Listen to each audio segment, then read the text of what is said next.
ነገር እያደረኩ አብራ ንገራት። ይቅር በቃ እናንተ ነገር ይቅር፣ ችግር የለውም። አብርሃም አይደለም የጎዳት እኔ ነኝ የጎዳዋት።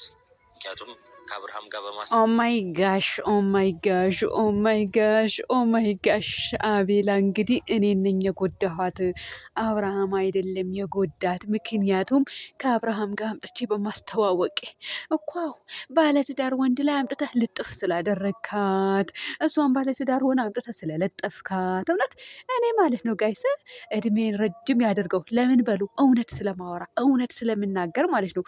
አንዳንድ ሰዎች ምላሳም የሆነ ተንኮለኛ ሰው ልመስላችሁ ይችላለሁ፣ ግን አይደለውም። እኔ በቃ ተፈጥሮ ነው፣ አስተዳደጌ ነው። ውሸት በዘራችንም የለም። መዋሸት አልፈልግም።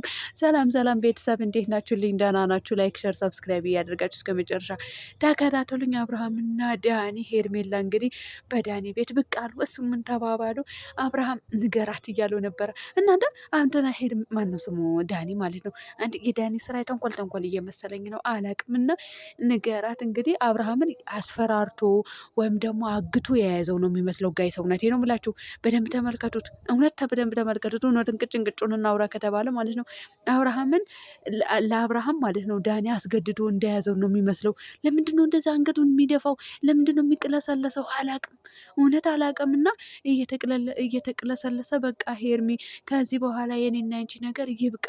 እኔ መጨረሻ አላማረኝም። አንተ ልጅ አንገት ደፊ ሀገር አጥፊ ያሉ እውነት የመጨረሻ የሆነ ጉድ ልታመጣብን ነው ማለት ነው። ግን ማለት ነው ባልና ሚስት አትጎዳዱ። እውነት አንተ ማትጉዳት ሚስትህም አትጉዳ። በቃ ተከባብራችሁ ኑሩ። እኛ ላይ ደግሞ ጢባ ጢቤ ተጫዋቱ።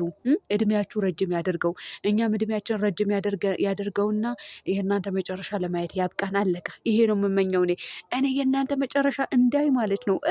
እድሜ ረጅም ያደርገው። ሄርሜላም ልጇን እስከምታመጣ ድረስ የልጅ ማለት ገና ድጋሚ ሁለተኛ ሶስተኛ ልጅ እስከምትደርብ ድረስ እድሜን ረጅም ያደርገው። በአጭር ያስቀረሽ ነው የምትሉኝ እናንተ ያስቀራችሁ። እውነቴ ነው የምላችሁ፣ እኔን አያስቀራኝም። እናም ቤተሰብ እንግዲህ እየተቀለሰለሰ ነው። እኔ አልገባኝም የአብርሃም ነገር። ሌላኛው ደግሞ ዳኒ ምን እያለ ነበረ? ፎቶውን አንስተህ ጣለው ያለኝ አብርሃም ነው አላት። ጋይስ ተመልከቱልኝ። እኔ ነገር አላማረኝም፣ እውነትን ያላማረኝም።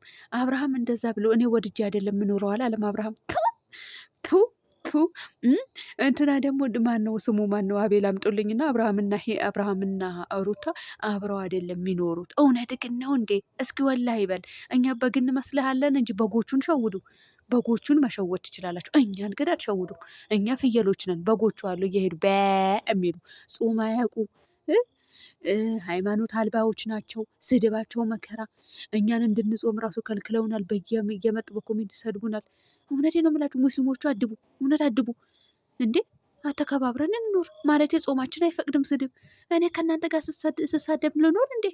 አሁን ዛሬ ራሱ ለአንዲቷ ሰደብካት ኮሜንት ስር። ምክንያቱም እየዞልመች አትዟለሙ፣ የሚዞልም ነገር ይዞልማችሁና እኔ ግዴታ የአብርሃም እና ትዳር እናፋታቸው። እሺ ኑ በቃ በግሩፕ ገንዘብ እናዋጣና ምንድን ነው እናንተ ምንድን ነው የሚሉ ግሩፕ ላይ ያሉ እኮ ጋይስ አምጡልኝና ይሄ ምንድን ነው ስሙ እናንተ አምጡልኝ መርጌታ ነው መርጌታ የሌለባችሁ በሽታ የሚያመጡ ሰዎች አሉና መርጌታ እያሉ በቴሌግራም እየመጡ አድ ትደረጋላችሁ። ሊፍት ብዬ እወጣለሁ። እኔ ብዙ ጊዜ ሳውዲም እያለሁ መከራዬን በልቼ ነበረ እና መርጌታ ጋር እንሂድና እናፋታቸው። ይሄ ነው እውነት የሴጣን ስራ መስራት ማለት ይሄ ነው። የሴጣን ስራ ነው አይደል? መርጌታ ይመስለኛል የሴጣን ስራ ነው። ምክንያቱም እንደዚህ እናደርጋለን፣ ከተቸገራችሁ ከተቋረጣችሁ እንደዚህ ከሆናችሁ ሚስታችሁ ያፈቀራችሁት እንድታገቡ ምናምን ነው የሚለው ጽሁፉ። እንደው የሌለባችሁ በሽታ እሱን ጽሁፍ ካነበባችሁ የሌለባችሁ በሽታ አለብኝ ብላችሁ እንድትጠራጠሩ ነው የሚያደርጓችሁ ማለት ነው ጋይስ። ለማንኛውም ይሄ ነው የምላችሁና መርጌታ ጋር እንሄድና ተሰባስበን እናፋታቸዋለን። በቃ አዋጡ። እኔ የለሁበትም። እኔ አጋንንትም አይደለሁም ሴጣንም አይደለሁም። ሰው መሳይ ነኝ። ሰው መሳይ ሴጣን አይደለሁም። እውነቴ ነው የምላችሁ። እና አቤል ቴቴ አቤልም እንግዲህ እኔ ነኝ ጥፋተኛው። እንደዚህ በር ዘግታ አታለቅስም ነበረ። እኔ ባላመጣት አብርሃም ጋር ባልጨምራት አታለቅስም ነበረ። ዛሬ ላይ በር ዘግታ አረ ወይኔ በላችሁ። እማታመጡት ጉድ እኮ የለም። እውነትህን ነው እንዴ? አንተ በታመጣት አታለቅስም ነበረ እንዴ? እና ባለትዳር መሆኑና አብርሃምና ሩታ በድራማ አንደኛ ዓለም እንደያዙ ወይም ደግሞ በቡታጀራ ጀምረው እስከ አዲስ አበባ ድረስ በድራማ ዓለም እንደተቆጣጠሩት እያወቅህ እዚህ ጋር መታ እኛ እንድትሸውደን። ለማንኛውም ሸውዷቸው በደንብ አድርጋቸው። እኛን መሸወድ ስለማይቻል ወይኔ በላቸው። ና እኔንም አትስደቡኝ። እውነት ጾማቸው አትጾሙም እንደ እናንተ ከብቶች፣ እንስሳት ጾማቸው ጾሙ ተው። እኔ እስተፍርላ ጌታ ያረቢ ይቅር በላይ ጾሜን ተቀባይነት ከተቀበልካቸው ባሪያዎች መካከል አድርገኝ። ወይኔ በላቸው።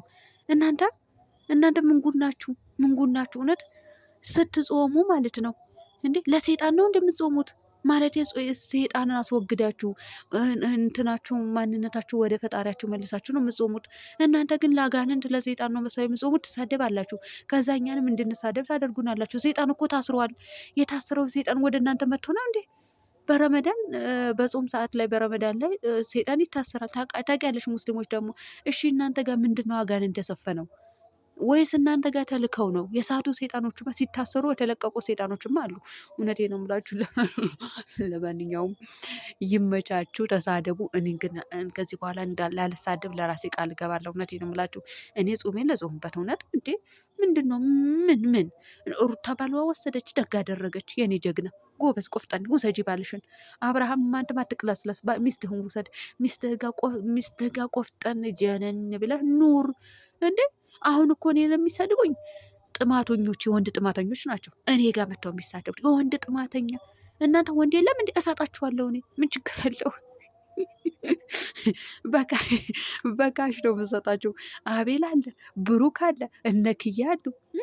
አንድ መላጣ ማን ነው የሚባል አለ። ማን ነው እናንተ? ፌሰል የሚባል አለ። ስንትና ስንት ወንዶች አሉ እንዴ! ከአዲስ አበባ የሚመጡ ሴቶች ራሱ አሉ። ያገቡ እዚህ ቡታጀራ ላይ ይቀልዳሉ እንዴ! ወልደው አሁን ዛሬ ላይ ለልጅነት የሆኑ ሴቶች አሉ። ከፈለጋችሁ ሰጣችኋለሁ እንጂ የወንድ ጥማት ኖሮባችሁ ወይም ደግሞ ሌላ ባለ ለነገሩ ቁስል ሲነካበት አይወድም ብዙ ሰው።